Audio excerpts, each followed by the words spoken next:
Welcome back to the Wisdom English podcast.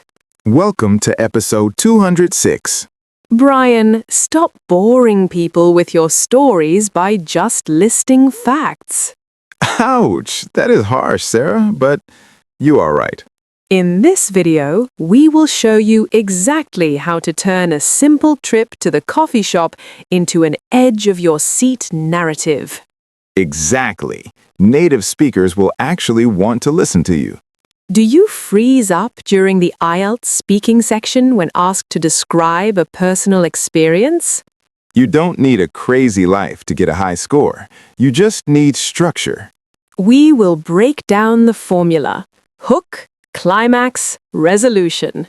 Get ready to boost your conversational confidence instantly. Let's tell some stories. First, we must identify the enemy, the and then trap. This is how most people tell stories. I woke up, and then I ate toast, and then I went to work. I'm asleep already, Brian. That is a list, not a story. Facts are boring. Emotions are interesting.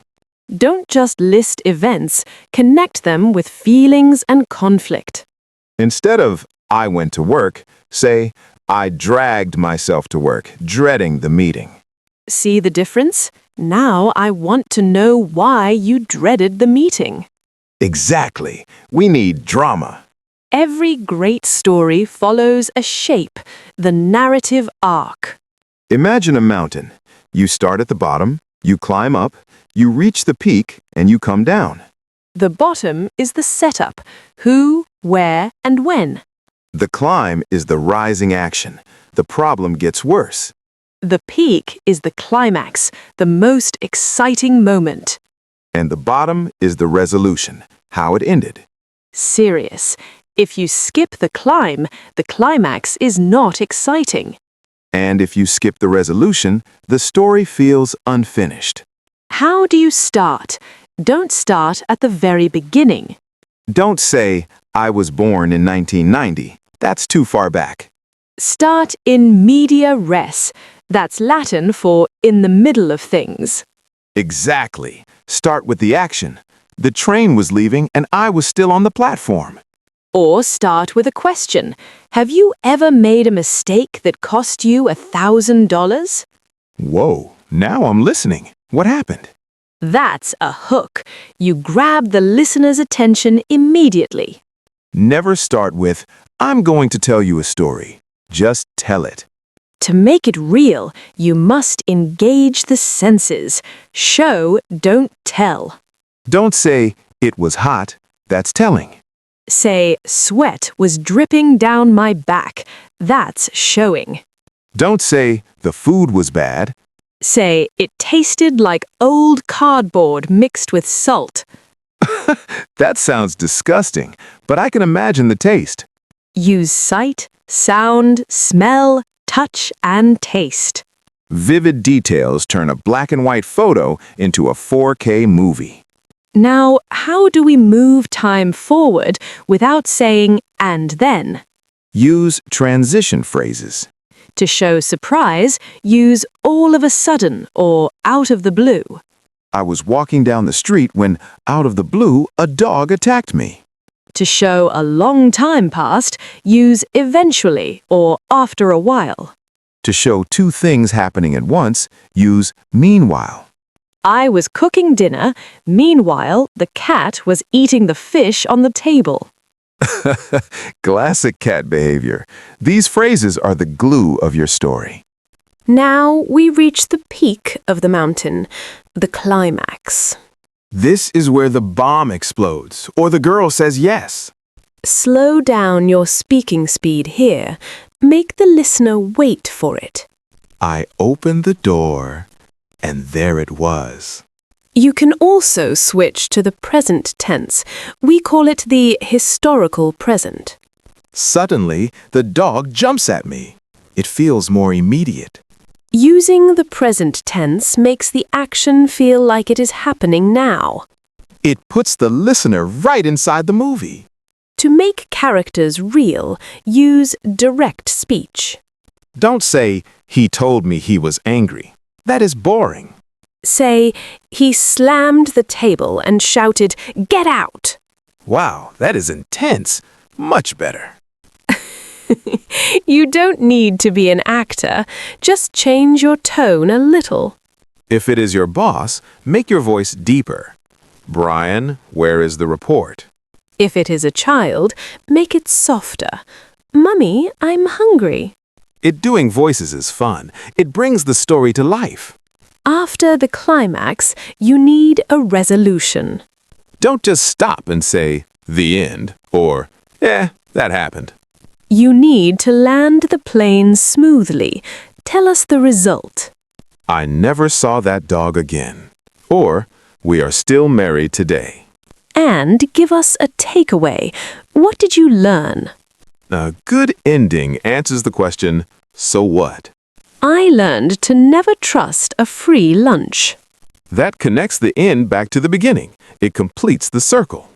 Careful of tangents, getting off track. I got on the bus. It was a blue bus, number 45. Usually I take the 46. Stop, Brian. Nobody cares about the bus number. Sorry, I got distracted. Stick to the main plot. Yes, if a detail does not move the story forward, cut it out. We call this killing your darlings. It's painful, but necessary. Keep it lean. Respect the listener's time. Good stories are like skirts, long enough to cover the subject, but short enough to be interesting. Finally, a quick grammar check. Narrative tenses. You need 3 main tenses to juggle time.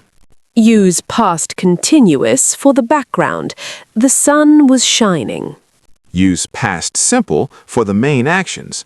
I walked, I stopped, I saw. And use past perfect for things that happened before the story started. I had forgotten my wallet. That explains the problem. If you mix these up, the timeline gets confusing. Master these 3 tenses, and you become a Time Lord. A story is like music. It needs rhythm. We call this pacing. If you speak at the same speed, it becomes monotonic, robot mode. When the action is fast, speak faster. Run, jump, go. It makes the listener's heart beat faster. But when you want to emphasize a point, slow way down. And use the dramatic pause. Stop speaking for 2 seconds right before the big reveal. Silence is the loudest noise in the world. Use it. Native speakers love hyperbole. That means massive exaggeration. Don't say, I waited a long time. Say, I waited for ages. I was hungry becomes I was starving to death. It was expensive becomes it cost an arm and a leg. We know it is not literally true, but it adds flavor. Just don't lie. Exaggerate the feeling, not the facts. There is a magic number in storytelling. The number 3. The 3 little pigs, Goldilocks and the 3 bears. The human brain loves patterns of 3. It feels complete. Use 3 adjectives. It was dark, cold, and silent. Or 3 attempts. I tried once, failed. Tried twice, failed. But on the 3rd try, I succeeded. It builds tension perfectly. Storytelling is a 2-way street. The listener has a job too. You can't just sit there like a statue. You must react. We call this backchanneling. Use reaction phrases. No way. You're kidding. Seriously? Get out of here. That means I don't believe you. Or prompt them to continue. And then what happened? If you don't react, the storyteller thinks you're bored. Excited. So be an active audience. Gasp, laugh, cry. Let's put it all together. Brian, tell me a story. Use a hook. Sarah, have you ever been locked out of a room in your underwear? What? No, that sounds like a nightmare. What happened? So last year, I was at a fancy hotel in New York. Okay, setup complete. It was midnight. I was wearing my embarrassing dinosaur boxers. Oh no, I can picture it. Vivid details. I stepped into the hallway to put my room service tray out. Don't tell me the door closed. Click! The door locked behind me. I was trapped. No way, what did you do? I panicked. Suddenly, I heard the elevator ding. People were coming. The climax. Who was it? It was a group of nuns, religious sisters. Oh, you're kidding. That is hilarious irony. I dove behind a potted plant. I hid there for ages. And how did it end? The resolution? Eventually, a security guard found me. He laughed for 5 minutes, then let me in. What's the takeaway? Never leave your room without a key, even for 1 second. And that is how you tell a story. We used the hook, we climbed the mountain, and we landed. We used sensory details, hyperbole, and pacing. Your life is full of stories. You just need to structure them. Don't be boring. Be a storyteller. Listeners, tell us a short story in the comments. Did you ever get locked out or meet a famous person? We want to read them. Thanks for listening. Goodbye.